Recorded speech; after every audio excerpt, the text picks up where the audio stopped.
Hello guys, for today, magkakaroon tayo ng isang pagdinilay, a reflection or pagbubulay-bulay sa ating Sunday Gospel for today, November 10, 2024. A reading from the Holy Gospel according to Mark, chapter 12, verses 38 to 44, or chapter 12, verses 41 to 44. As he taught, Jesus said, "Watch out for the teachers of the law. They like to walk around in flowing robes and be greeted with respect in the marketplaces and have the most important seats in the synagogues and the places of honor at banquets. They devour widows' houses and for a show make lengthy prayers. These men will be punished most severely." Jesus sat down opposite the place where the offerings were put and watched the crowd putting their money into the temple treasury. Many rich people threw in large amounts, but a poor widow came and put in 2 very small copper coins, worth only a few cents. Calling his disciples to him, Jesus said, "Truly I tell you, this poor widow has put more into the treasury than all the others. They all gave out of their wealth, but she out of her poverty put in everything all she had to live on." The Gospel of the Lord. Praise to you, O Lord Jesus Christ. Ano nga bang pinaka-pinupunto ng ating Gospel for this Sunday? Ito ay ang humility. Hindi lang ba sa humility, there are words with each of the letter of this word, humility, that I would like to share with you guys. Una sa lahat, H stands for the heart. Impuso. Ito ang pinakamahalaga. Naglilingkod tayo sa Panginoon, naglilingkod tayo sa simbahan, kaya nabinanggit dito yung mga tax collectors. Naglilingkod sila pero hindi natin alam kung meron silang puso. Nandun ang puso nila sa paglilingkod. Of course may puso, I'm sorry. Lahat naman ng tao may puso. And Pinoy tao dito sa Gospel na to ay yung the widow. Kasi kahit iyon na lang natitira sa kanya, buong puso pa rin yung binigay at pinagkaloob ang offer na yan. Next on our humility is uniqueness. U stand for uniqueness. Bakit uniqueness? Siyempre unique yun na.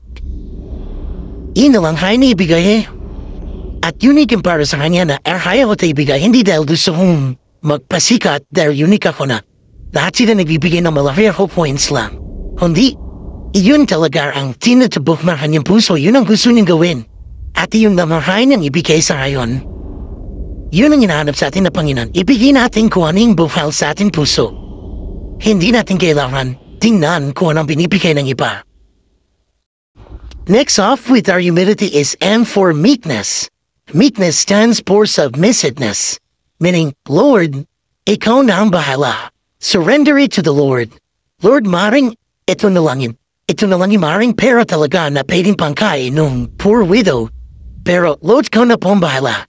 Ikaw na pong bahala sa aming nama. That is very important, guys. Next off in our humility is I for intention. Ano ba yung intention natin? Bakit pa tayo nagpupunta sa simbahan para masabi ba na, uy, mabait tayo. Uy, nakabisyan banal na tao. No. Our intention is what really matters most. Like the full widow going back to the gospel for today.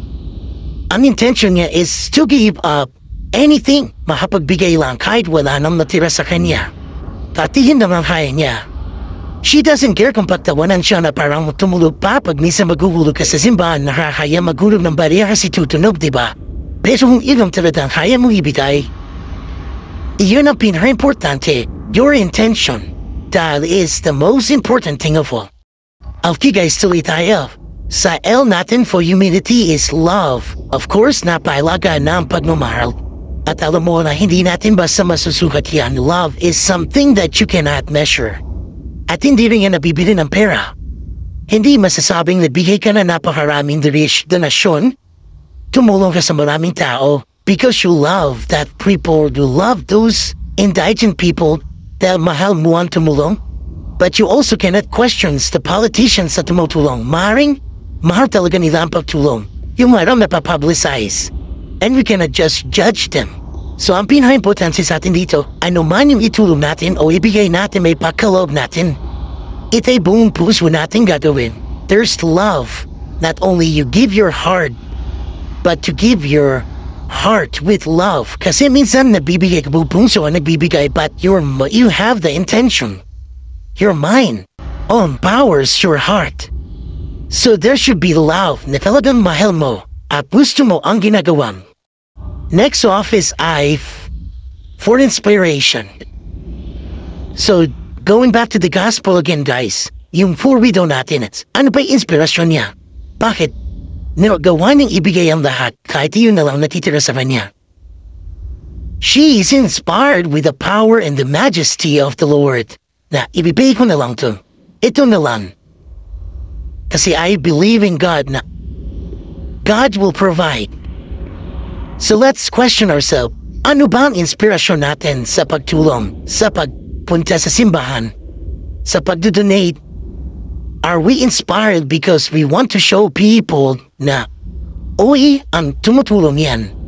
Because we have a hidden agenda or a hidden intention? So, that is very important. Ano bang inspirasyon natin? Why we want to help people, why we want to serve the Lord, why we want to serve in this church. Guys, dito na tayo sa pangalawa sa huli. For the humility, for truthfulness. Totoo lang tayo. We don't need to pretend. Huwag tayo magkunwari. Hindi natin makailangan mapahidang tao. Diretsa na tayo, guys. Bawal ang plastic. Totoo lang. And not judging that people in the church are pahidang tao. Of course, hindi natin mamimeasure yun. Maring makikita natin ang napapakita sila ng pagtulong nila, pero totoo yun sa puso nila. Sa puso, sa isip at sa gawa.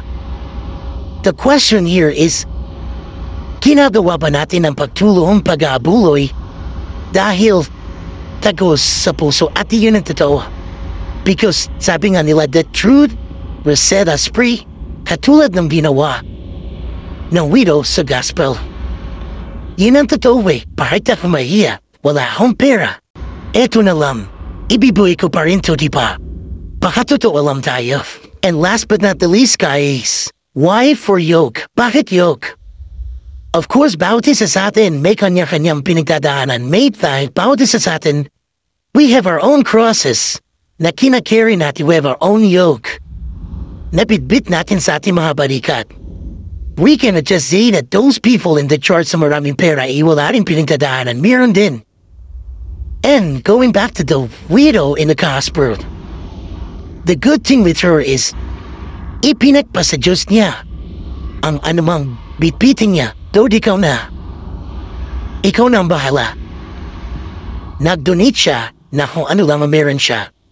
Because that is some clear manifestation that you are trusting the Lord. Alright guys, that completes our main message of the gospel for today. That is humility. Each put heart, you uniqueness, and for meekness, I intention, air for love, I inspiration, T for truthfulness, and Y for the yoke. Let's continue to trust and believe to our Lord Jesus Christ. Amen, guys.